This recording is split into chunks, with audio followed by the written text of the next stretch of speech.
నమస్కారం, మీరు చూస్తుంది ఐ డ్రీమ్. నేను మీ కీర్తి. నాతో పాటు బ్రహ్మశ్రీ గోరుగుంట్ల సురేష్ బాబు గారు ఉన్నారు. నమస్తే సురేష్ బాబు గారు. కీర్తి గారు నమస్కారం అండి. గురువు మారడం అన్నది చాలా ఇంపార్టెంట్ ఫేజ్. అఫ్ కోర్స్ ద్వాదశ రాశుల్లో కూడా చాలా ఇంపార్టెంట్ ఫేజ్ అని, మంచి చెడు ఒక్కొక్క రాశికి ఏం జరగబోతుంది, ఎలాంటి చేంజెస్ రాబోతుంది, ఉంటే 1 year పాటు వారు ఉంటారు కాబట్టి ముఖ్యంగా ఈ 1 year పుట్టే పిల్లలకి చాలా చాలా విద్యా బుద్ధులు అలాంటివన్నీ బాగుంటాయని వింటున్నాం. మరి వాళ్ళకి ఎలాంటి వాళ్ళకి అన్ని తెలుసుకుందామండి ఒకసారి. ఇక తదుపరి వృశ్చిక రాశి వారికి గురువు మార్పు వల్ల ఎలా ఉండబోతుందండి? ఇది యాక్చువల్గా వేరే చోట కూడా గురువు మార్పు గురించి చెప్పడం జరిగిందండి. ఆ వీడియోస్, ఆ స్పీచ్ చూసి చాలామంది కాల్ చేశారండి. మీరు చెప్పిందని మేము చాలా బాగా కనెక్ట్ అవుతున్నామండి అని. ఎక్కువ కన్సల్టేషన్ కూడా వచ్చినాయండి రీసెంట్గా. ఈ వృశ్చిక రాశి వాళ్ళ గురించి ఎక్కువ వచ్చింది నాకు. Even to be frank morning కూడాను ఆస్ట్రేలియా నుంచి కాల్ వచ్చింది, సేమ్ వృశ్చిక రాశి. చాలా లెంతీ డిస్కషన్ జరిగింది దాని గురించి. ఒకటి ఏంటంటేనండి, వీళ్ళకి బాగా కనెక్టెడ్ అయిన, నాకు పర్సనల్గా బాగా కనెక్ట్ అయిన రాశి ఇది. ఎందుకంటే నా సోషల్ మీడియాలో ఫస్ట్ ఇంటర్వ్యూ అనురాధ నక్షత్రం ఇవ్వడంతో స్టార్ట్ చేశాను కాబట్టి అప్పుడు ఆ టైంలో ఈ రాశి వాళ్ళు ఎక్కువ నాకు కాల్ చేసేవాళ్ళు. ఎందుకంటే వాళ్ళకి అర్ధాష్టమ శని నడుస్తుంది ఆ టైంలో. నా కింద ఉన్న జ్యోతిషం నేర్చుకుంటున్న వాళ్ళు కూడాను కొంతమంది కొత్తగా మ్యారేజ్ అయ్యి, కొత్తగా జాబ్లో వచ్చిన వాళ్ళు, కొత్తగా యూఎస్ వెళ్ళిన వాళ్ళు ఎక్కువ మంది ఉన్నారనమాట. సో వాళ్ళ గురించి బాగా కనెక్టెడ్ ఎక్కువగా వింటూ ఉంటానన్నమాట. ఫస్ట్ 3 years బ్యాక్ వీళ్ళకి అర్ధాష్టమ శనితో చాలా ఇబ్బందులు పడ్డారు. ఆ తర్వాత ఇమీడియట్ లాస్ట్ ఇయర్ ఏమైందంటే వీళ్ళకి అష్టమంలో గురువు ఉన్నారండి. అష్టమంలో గురువు ఉండటంతో ఇది ప్రొఫెషనల్ మ్యాటర్స్లో చాలా ఇబ్బంది పెడుతుంది. ఏ విధంగా వాళ్ళకున్న స్కిల్ సెట్, టాలెంట్కి అంత గుర్తింపు ఉండదు. ఏదో చేసామంటే చేసామన్నట్లు ఉంటుంది. ఇబ్బందిగా ఏదో చేయాలి కాబట్టి ఫోర్స్ఫుల్గా చేయటము, దీనికి సంబంధించిన చాలా అప్స్ అండ్ డౌన్స్ ఫేస్ చేస్తున్నారు. పర్టికులర్గా నేను ఇప్పుడు చెప్పిన విషయం కూడాను వాళ్ళు ఆస్ట్రేలియా నుంచి చేశారండి. చాలా బాగా వర్క్ చేస్తున్నారు. ఉన్నటువంటి తీసుకెళ్ళిపోయి వేరే చోట ఎక్కడో వేశారు. ఇంకా ఇష్టమే లేదు. అలా టోటల్గా జాబ్ వదిలేశారు వాళ్ళు. ఉండేసి మళ్ళా కొత్తగా స్కిల్ సెట్స్ అన్ని చేస్తూ ఉన్నారు. అలానే రీసెంట్గా ఇంకొక కాల్ కూడా వచ్చింది. వాళ్ళు సీనియర్ ప్రొఫెసర్, వాళ్ళు ఆర్టిఫిషియల్ ఇంటెలిజెంట్లో పిహెచ్డి కూడా చేస్తున్నారు వాళ్ళు ఆ పిహెచ్డి ఎంత చేసినా అయిపోవట్లేదు, అసలు అది అయిపోవట్లేదు. దాన్ని వదిలేశారు వాళ్ళు. వదిలేసారు. ఎంత దాకా వెళ్ళిపోయినా అసలు టీచింగ్ ఫీల్డ్ వేస్ట్, నేను వేరే జాబ్కి వెళ్ళిపోతాను, వేరే బిజినెస్ చేస్తానన్నట్లు థాట్తో వచ్చేసారు వాళ్ళు. నేను మళ్ళీ చూసుకొని వెయిట్ చేయండి 1 month, గురువు అనుకూలంగా రావడంతో. చూడండి, గురువు అనుకూలంగా అయితే పిహెచ్డి కూడా కంప్లీట్ కాదు, మేనేజ్మెంట్ స్కిల్స్ సరిగా ఉండదు.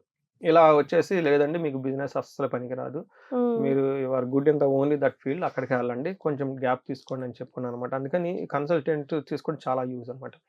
ఎందుకు చెప్తున్నానంటే అండి, లాస్ట్ ఇయర్ వీళ్ళకి గురువు 8వ ప్లేస్లో ఉండటంతో వాళ్ళకున్న మేనేజ్మెంట్ స్కిల్స్, వాళ్ళకున్న నాలెడ్జ్, ఎక్స్పీరియన్స్కి అంత ఉపయోగపడదు.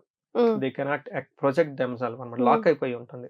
అయితే ఇప్పుడు ఈ గురువు మారటంతో బాగా ఉపయోగపడిపోయే రాసుల్లో ఇది ఒక రాశి, వీళ్ళు వృశ్చిక రాశి వాళ్ళు.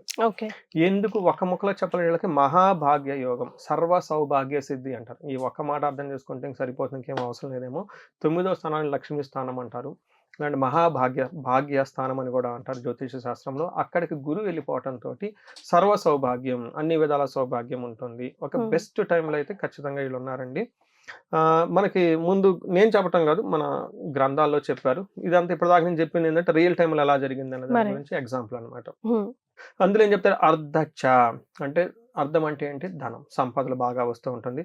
స్వకులాచార అంటే వాళ్ళు చాలా ధర్మబద్ధంగా ఉండటం, ఫంక్షన్స్లో పార్టిసిపేట్ చేయటం, పెళ్ళిళ్ళలో పార్టిసిపేట్ చేయటము, వాళ్ళ ఇంట్లో శుభకార్యాలు జరగటము, గృహ ప్రవేశాలు జరగటం, ఇవన్నీ జరుగుతూ ఉంటుంది. అంతేకాకుండా గృహ లాభం, ఇల్లు ఖచ్చితంగా కట్టుకుంటారు. ఇల్లు కొత్తగా ఫిక్స్డ్ అసెట్స్ని చక్కగా, స్థిరాస్తులను చక్కగా సంపాదించుకుంటూ ఉంటారు.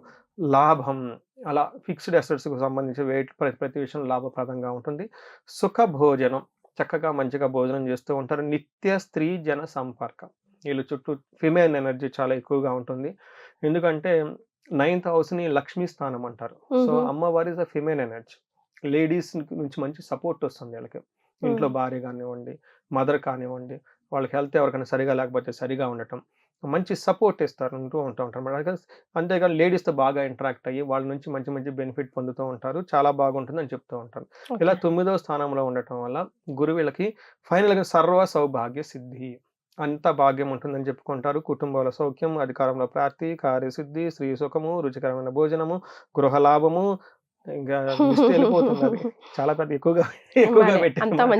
ఇది రాసిన మహర్షులే అలాగే గురువు అంటే మంచి ఫేవరబుల్ ఏమో, చాలా బాగా రాశారు. ముఖ్యంగా హెల్త్ ఎవరికైనా గనక బాగా లేకపోతే హెల్త్ చాలా స్ట్రాంగ్‌గా సెట్ ఉంటుంది. ఈ అయిపోతుంది. టైంలో బ్రదర్స్ నుంచి, సిబ్లింగ్స్ నుంచి మంచి సపోర్ట్ వస్తుంది. పిల్లలు పుట్టాలి అని ప్లాన్ చేసుకున్నప్పుడు ది బెస్ట్ టైమ్ అండి ఈ టైంలో. ఈ హుహు. టైంలో గనక ప్లాన్ చేసుకుంటే అమ్మాయి పుట్టే అవకాశం ఉంటుంది. లక్ష్మీదేవి లాంటి అమ్మాయి పుడుతుంది. ఆ అమ్మాయి పుట్టిన తర్వాత ఇల్లు కలిసొస్తుందండి. ఇదొక రహస్యం కూడా చాలా మందికి తెలవదు. హుహు.